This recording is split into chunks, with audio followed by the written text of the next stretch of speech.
the stench and suffocating heat of summer, the lack of personal space and privacy, the dirt, the mice, the rats, the disease, and the constant presence of death.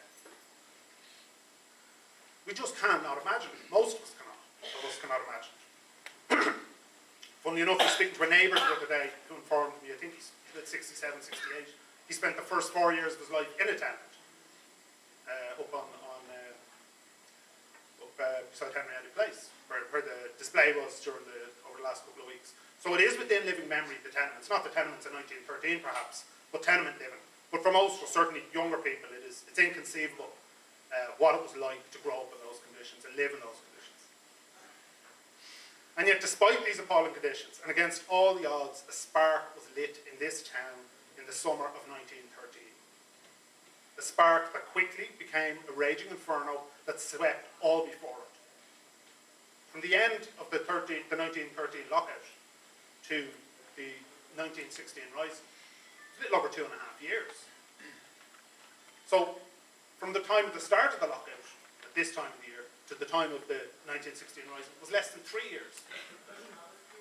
So that spark that was lit in 1913 continued. You're only talking 24 months, 26 months, till this street became the epicenter of an armed insurrection.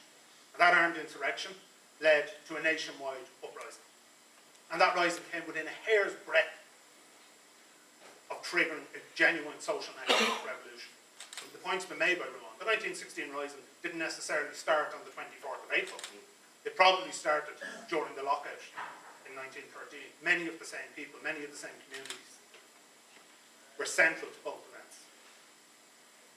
So we are here for many different reasons, and probably most preeminent among them is to honour the people who lit and fanned the flame of freedom in 1913, the dockers and the tram workers, and all the others and their families who paid a terrible price to keep that flame burning. And keep it burning they did, through attempted starvation, through the battens of the DMP, through the vile lies of the Irish Independent and the Evening Herald, through the condemnation of the Church, and through the apparent defeat of the ITGWU, they kept that flame burning. And in 1916 and the years that followed, that flame burned brightest among the working class of this city and beyond. When I sat down to sort of prepare for today's meeting, I very quickly realised I was completely spoiled for choice. There's so much stuff happened in such a short period of time. So many different things you could focus on, so many different things you could talk about. So what I've done is basically settled on sort of 3 points. They're interrelated and they all maybe could be considered part of the legacy of the lockout. The first of these points is the impact that the lockout had on republicanism. When I'm talking about the lockout, I'm not just talking about between those two fixed dates, the events leading up to it, the actual lockout, the immediate and the aftermath of it. And of course, integral to that lockout is the formation of the Irish Citizen Army. Not to give anyone here history lessons, because I'd say very few people need them. Republicanism, as Ruan has referred to, the roots of modern republicanism are probably in the 1790s. The events in France finding an echo in Ireland. Wolfe Tone and others setting about replicating the type of revolution that had occurred in France. And from an ideological point of view, that republicanism of the 1790s, and extending through to Robert Emmet in 1803 and the follow-up of that insurrection, it was of its time. That brand of republicanism, that trend of republicanism, it was developed before the Industrial Revolution. It was developed before modern capitalism. And it was primarily built around the concept of ending of monarchy and the creation of a republic built on the principles of liberty, fraternity and equality.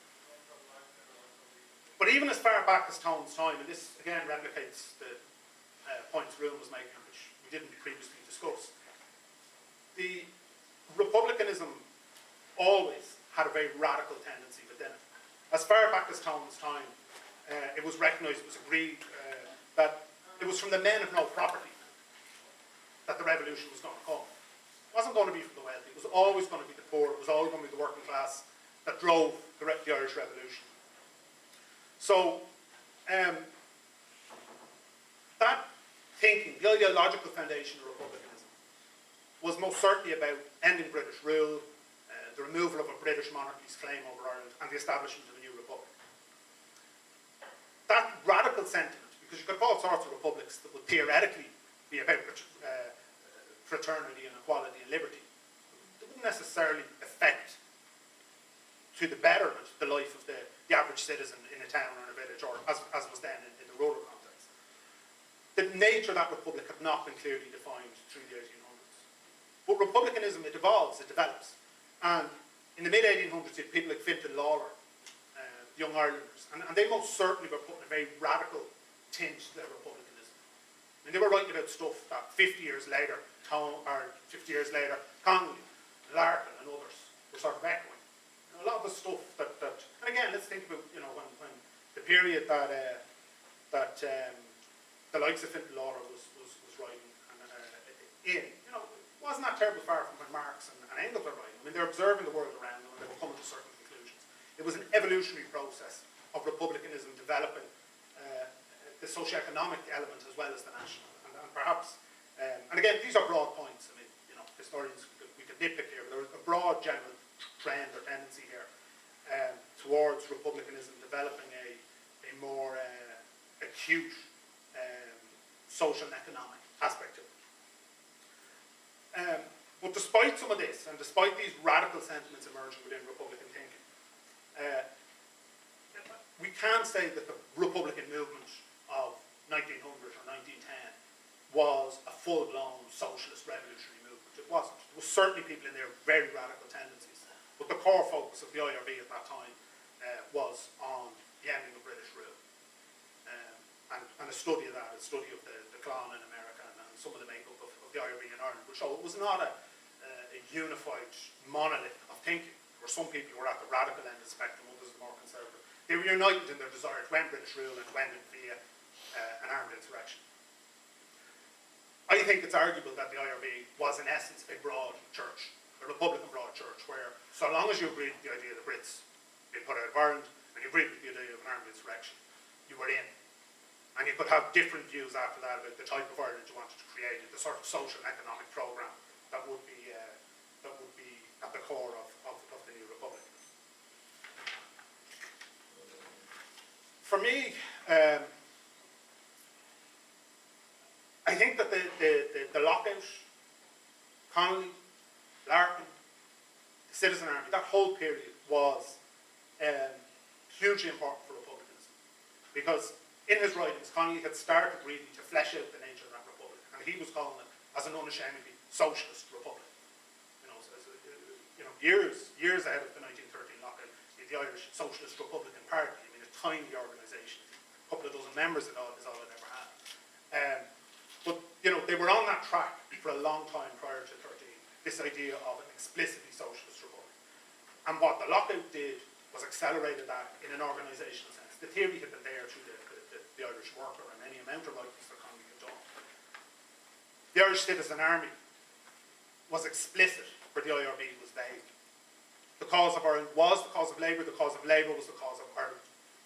Both organisations wanted an end to British rule, but the Citizen Army was the one that had a coherent idea about the type of Ireland they wanted to create after British rule. For my money, the Citizen Army that existed from 13 to 16 was unashamedly socialist and republican, and it explicitly rejected the idea that Labour can wait. And it also, and Connolly in particular, but the tendency that was within the Citizen Army, identified in advance the pitfalls that lay in the swapping of a British ruling class for an Irish ruling class. So we've all come to see the consequences of, but it was predicted in advance. General hindsight wins every war. General hindsight is brilliant. He's a great commander, he wins everything. These were saying it in advance. In advance they were saying, this is not going to work. You can get rid of that flag and put the other one up. The quality of my life isn't going to change one bit. Now, the aftermath of 16 and Connolly's execution, the Irish Citizen Army, the politics it professed, were largely sidelined by another new broad church, the Irish Republican Army / Sinn Féin. Now, you know, again, many of the people within that new movement were barely Republican. like Arthur Griffith and so forth. These were very tenuous, I mean, they certainly were not radical revolutionaries of the type of common. And as a result, that broad church gained traction. It became the only show in town, and most young people and existing actors were swept up into that movement. Broad Republican churches, within broad Republican churches, socialists are always told to be quiet. Don't rock the boat, stop waving the red flag, for fear of antagonising the Conservatives. You'll cause a split. Don't do that. Just shh. We'll get rid of the Brits and then we'll talk about that thing you want to talk about. Okay? Socialist Republicans in the 1930s reached this conclusion when they launched the ill-fated Republican Congress. They'd come to realise that the IRA was incapable of delivering what they wanted, and they set about creating a new vehicle. They'd also argued within the ranks of the IRA for years that they should move to the left, and eventually had no choice but to leave. It's arguable in the 1970s, Seamus Costello acted on a similar basis with the establishment of the IRSP, that the struggle for national economic freedom are one and the same. They must be prosecuted in parallel. And for us in Éirígí, when we were founded in 2006, we too looked to the politics of the ITWU, of the Irish Worker, of the Irish Citizen Army, of the Irish Socialist Republican Party. We didn't make up that view. And like those who've gone before us, many of us have been part of a broad Republican organisation where the leftists were, in essence, told to pipe down while the adults got on with the business of sorting the Brits out. Broad churches, broad Republican churches, have always in the past and will always in the future fail to deliver meaningful long-term change. Just not what they're about, they're not capable of. For me, that's one of the greatest legacies of the Lockout and the Citizen Army, the emergence of a coherent Irish socialist republicanism, the theory, much of which was commonly worked, but others too. But also an example of an organisational model in the form of the Irish Citizen Army, a disciplined body of working class women and men who are willing to directly challenge all forms of injustice and willing to break unjust laws. That, to me, is one of the most significant legacies, one of the most significant issues that arose from the 13 period.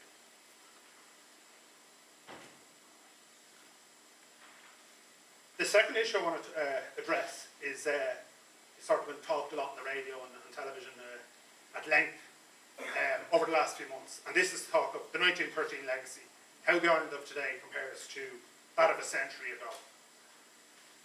And there's no doubt about it, the working and living conditions of the vast majority of the population today are far better than those enjoyed by working people in 1913. I don't think anyone's going to claim people are in a worse position, your average person in a worse position today than they were in 1913. But the fact that things are better now than they were then does not mean that they will always be so. History shows us that your advances, social advances, working condition advances, they have to be defended. If they aren't defended, they'll be eroded and reversed. I think there's a very strong argument that the advances that occurred in the decades following the lockout, they didn't happen because the bosses suddenly developed a social conscience. They happened because people fought for their rights.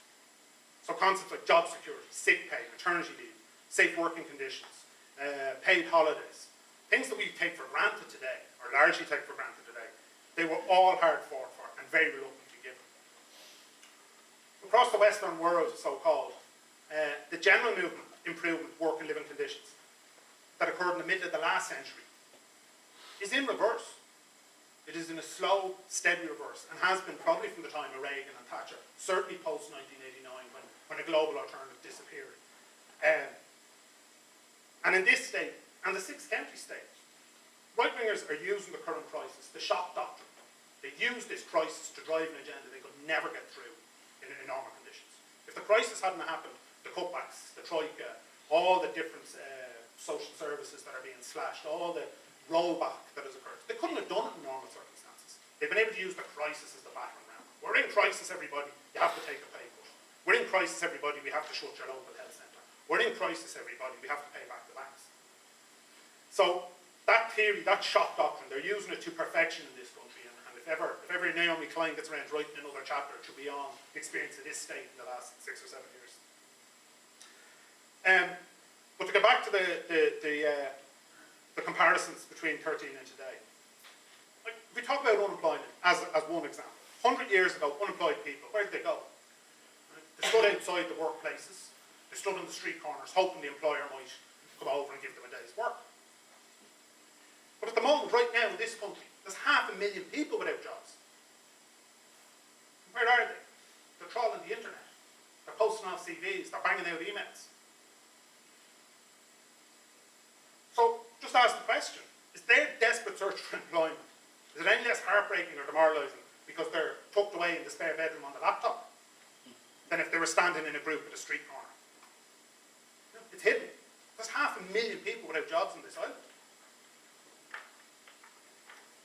Of course, 1913, people didn't have access to social welfare in the way that they do now. That's a fact. How much longer we'll have access for social welfare at the current level, who's to say? The right-wingers have the way it's going to be a roll and a roll and a roll. At the moment, social welfare is set, you don't starve, you don't freeze, and most importantly, you don't rebel. That's what social welfare is set at. How long before we go to US model? In the interest of reform, that's the word for cutback. Another word for cutback. Job security. 100 years ago, the notion of a job for life was a fantasy for the vast majority of workers. It's getting that way again. How many people do you know that recently got full-time permanent positions? The nature of the workforce, the nature of job security, that was a fundamental right that was won. A lot of us, our parents, our grandparents in the 40s, 50s, 60s, 70s, 80s, they could get work. They could get jobs with companies where they were permanent positions, potentially positions for life, with healthcare, with pensions and so forth. Now we're back to 3-month contracts, or 12-month contracts, or agency work. No pensions, no healthcare, no health, sick days, no holiday days. Right? Where will we be in 20 years' time? The tenements and housing. Tenements are gone, aren't they? Nobody pays private landlords to live in overcrowded substandard housing anymore. Nobody. Apart from maybe students, immigrants, the poor, people with mental health problems. Nobody really. I mean, this narrative that's out there, the tenements are gone, the bad housing is a thing of the past. Take a walk to Rathmines, or the flatland of the North Circular Road. Take the spin out to Priory Hall, or a ghost estate. The idea that housing, again, I'm not claiming that housing is worse than it was in my term, which clearly, evidently isn't. The housing stock has improved massively, both in volume and quality. But the idea that housing is solved, go to Dolphin House, a state landlord, not a private landlord. Knock on the door there, go in and look at the mould coming up the walls, look at the sewage coming back up into the bath. Housing as an issue is not resolved, and it's getting worse, not better. The state, north and south, they've abandoned all responsibility for house building. And what are they doing? They privatised it. Privatised the whole responsibility of providing a home for the citizens has been handed over to the private sector, with the state signing the cheque, creating a whole new cohort of private landlords, and quite possibly slum housing further down the road. These sort of models, what they've used in the likes of Baltimore and Detroit, and we may well end up in that situation in 5, 10, 15, 20 years in this city and in other cities. Another one, emigration. Emigration, part of it, Ruan referred to it, the forced emigration from the 1840s, in their tens of thousands, hundreds of thousands. For the biggest part of the last century, emigration was a constant. 20, 30, 40,000 people leaving this country every single year, year after year after year. A couple of booms, the Lamass boom and the Celtic Tiger had stopped for a while. And now we're back to business as normal. I think last week another 30,000 left last year. And the same, education and healthcare. Yes, massive improvements. But those improvements peaked a number of years ago, and we're now seeing a regression in services. Another interesting comparison. I'm not going to tell you what year this was. You can guess. It's either 1913 or 2013. A small group of very wealthy business people set up a confederation to protect their interests. Amongst their number is a super wealthy press baron who uses his titles, the Irish Independent and the Evening Herald, to pump out a never-ending stream of anti-worker and anti-republican bile. This small group of people have grown rich off the sweat and blood of others, have huge influence with the political class. The line between business and politics is blurred beyond recognition. This small group, by and large, enjoyed the support of the churches and, when necessary, the forces of the state. By working together, this small group of people could be described as a golden circle.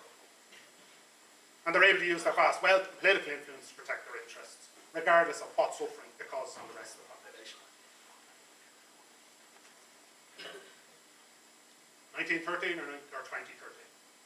You know, in certain aspects, this island, this state, this city has not changed that.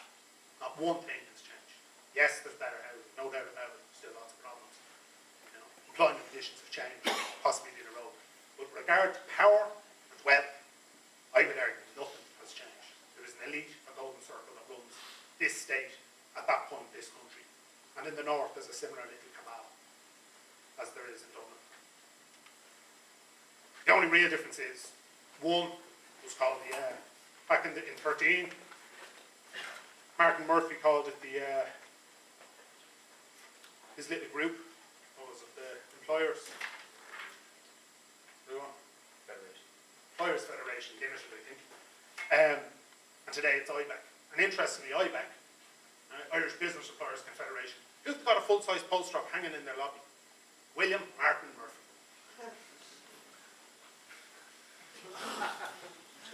You could not make this stuff up. Right? And in the north, you have the Northern Ireland branch of the Confederation of British Industry. Point has been made, we don't reinvent these things, we're just, recycling the ideas, and a lot of times the language of those went before. The governments in both states are nothing but committees for the rich. Abundantly clear.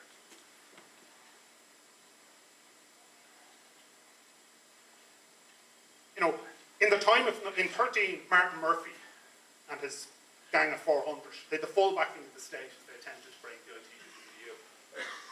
In our time, the Golden Circle in this state has been able to do much, much more. The last 5 years have witnessed what can only be described as a coup. It was a coup. A handful of bankers, a handful of politicians, and a handful of senior civil servants nationalised the entire debt of the private banking sector without a debate, without a discussion, without a vote. It's a coup. The only word for it.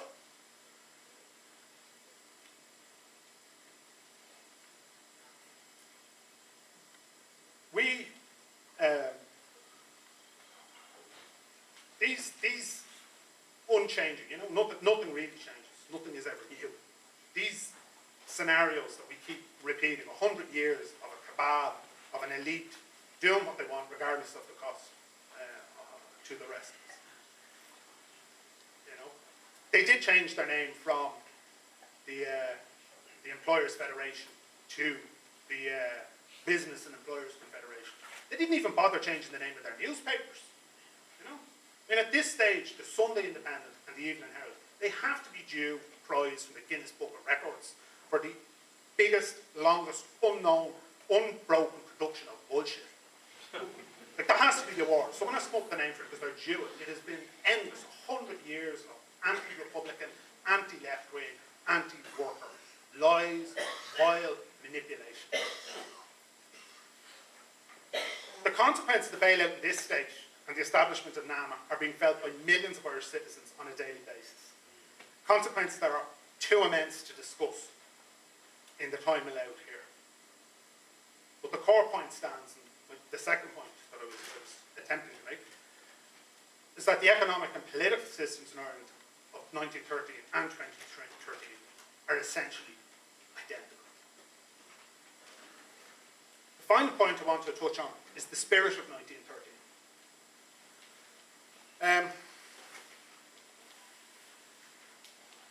I think it's important to talk about that spirit and where it came from because it may hold a solution or part of the solution to the problems we face today.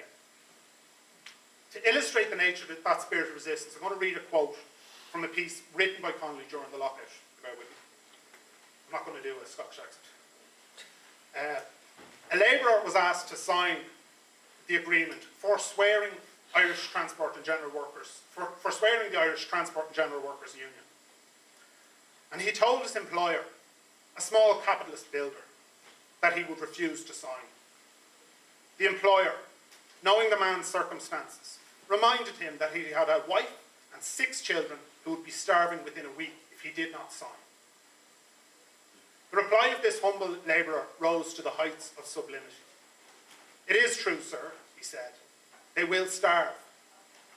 But I would rather see them go out in their coffins than I should disgrace them by signing that. And with his head erect, he walked out to share hunger and privation with his loved ones. Hunger and privation and honour. We don't know who that labourer was. We don't know if he really existed. But it doesn't matter. What we do know is that thousands of workers adopted exactly the same attitude of our friends that Connolly quotes. So why did it happen in 13? It didn't happen in 1911, it didn't happen in 1915. What happened in 13? Why did tens of thousands of workers come together in a relatively cohesive form and endure months upon months of strike/lockout up until the point where they are eventually forced to return to work? I have no doubt objective conditions were part of it. Grinding poverty, appalling work and living conditions may have left people with the view they'd nothing left to lose, maybe. But conditions like that had existed in Dublin for years, and there hadn't been an uprising like 1913. You know, we all know poverty and privation alone do not create the conditions for a revolution or for resistance. Ruan touched on it. You go back 60 years, in their millions they died in this country. And very limited resistance, very limited rebellion. People were watching their children dying, were feeding their children grass, and yet they wouldn't go and try and poach a fish or stroke a loaf of bread. Some did, of course, and were punished severely for it. But there was no widespread revolution, no widespread uprising. So poverty, extreme poverty on its own, is not enough. A point, I suppose, many of the older residents of the tenements, and certainly many of the parents of those who lived in the tenements, were had come into Dublin as part of that great surge off the land during the Great. They had that collective memory. So something new must have happened in the years running up to 1913. Something that gave people a reason to fight back, something that gave people courage, determination, that appears to not previously have existed on the same scale. And looking at from this remove, a century later, and all the dangers there are in trying to look at something that happened 100 years ago, it strikes me that something could have been hope. Hope of a better life for themselves and their children. It wasn't desperation on its own. It was desperation plus something brought a mass number of people into conflict with their own employers and with the state. And that hope seems to have given them confidence. So I would suggest that at least part of the story of why things happened in 13 was that the endless, thankless work that the likes of Connolly and the likes of Larkin and many others had put in for 1, 2, 3, 4, 10, 15 years up to 1913 was finally paying off. The various organisations, the Irish Socialist Republican Party, the ITGWU, the Irish Labour Party, publications like the Irish Worker, they had finally hit a critical mass and gained enough traction. And of course, the like of William Martin Murphy was stupid enough to walk in when conflict happened. It took off.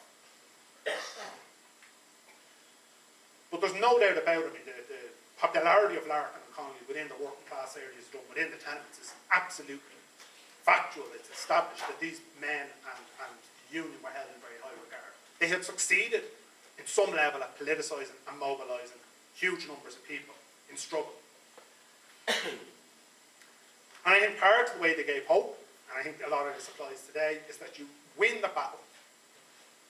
You convince people that they are entitled to a better life, that a better life is achievable, and that you have to fight for that better life because nobody is going to hand it to you.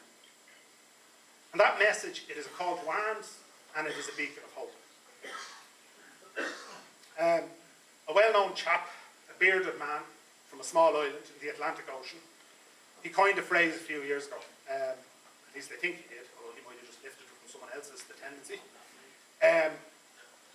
He suggested that the struggle really is about the battle of ideas, the great battle of ideas, arguing that the world was divided between two opposing camps.